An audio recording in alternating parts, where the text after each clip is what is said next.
hari igihe umuntu ashobora kugukunda cyane ariko ntashobore kubisha neza. Jealousy cyangwa gufunga rimwe na rimwe ni ikimenyetso gikomeye cyane cy'amarangamutima akomeye, ariko ikibazo nuko abantu benshi batabimenya hakiri kare. Uyu munsi reka tuvuge ibimenyetso 7 bishobora kwereka yuko umuntu agufira cyane even niyo yaba atabivuga. Wowe icyo usabwa ni ugukurikira ino video kugeza ku musozo ukarushaho gusobanukirwa ndetse no kumenya byimbitse. Niba munyemereye mureke tangiye n'ikintu cya mbere. Ikintu cya mbere nakukunda kubona hafi y'abandi. Iri kuvugana n'undi muntu uhita ubona isura yihindutse cyangwa agaceceka kubera ko abatinya gutakaza attention ye.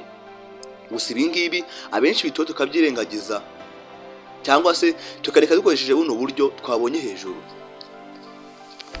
Naho ikintu cya kabiri aho arashaka kumenya aho uri. Umuntu ugukunda cyane akubaza aho uri kumwe nawe ndetse n'ibyo uri gukora, ariko ntabwo buri gihe aba ari control, ahubwo rimwe na rimwe aba ari attachment. Naho gatatu azakurakarira nuvuga undi muntu. Ushobora kuba ati umuntu ni mwiza ugahita ubona mude irahindutse cyane, cyangwa se agatangira gukora jokes zidasanzwe cyane. Gusa ibi bikunze kutubaho kubera ko aryo uvuga ibintu usa nk'usetsa cyangwa se usa nk'ukina bikarangira bikugizeho ingaruka, bikarangira bifashe seriye. Gusa ibi bibaho byaba ngombwa bikakugira ingaruka zikomeye cyane.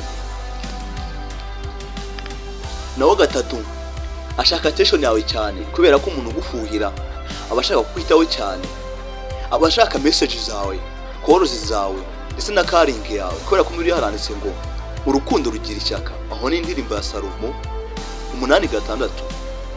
Niyo mpamvu rero uzasanga ashaka attention yawe kurusha ibindi byose. Uzitegereza urebe uzabibona. Naho gatanu yibuka abantu bose bakwegereye. Rimwe na rimwe azibuka amazina y'abantu bose bakuvugisha ndetse n'ibintu bigeze kubavugaho. Ibyo ngibyo muri society bisa nkaho byeze, gusa naho twabihungira.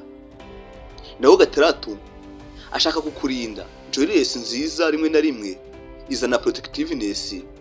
Umuntu akakubabarira cyangwa kugira inama cyangwa akakwereka konsina.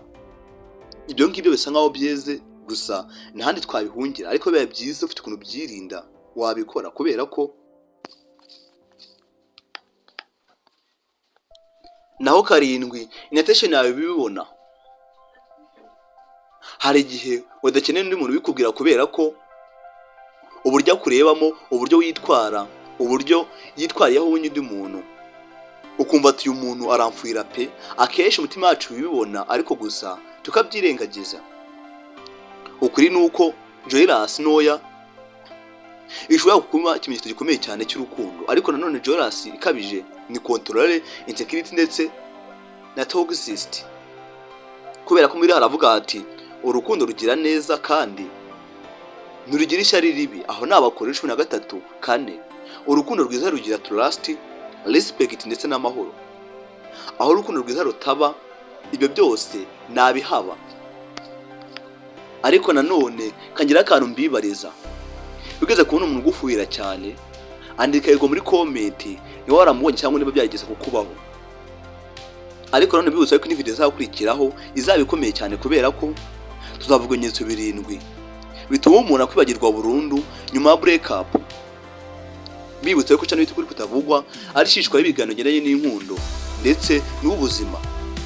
Kanda subscribe kandi no kunzogera kugira ngo utazacikwa n'iyo video kubera ko azaba ari rurangiza, azaba ari umuriro.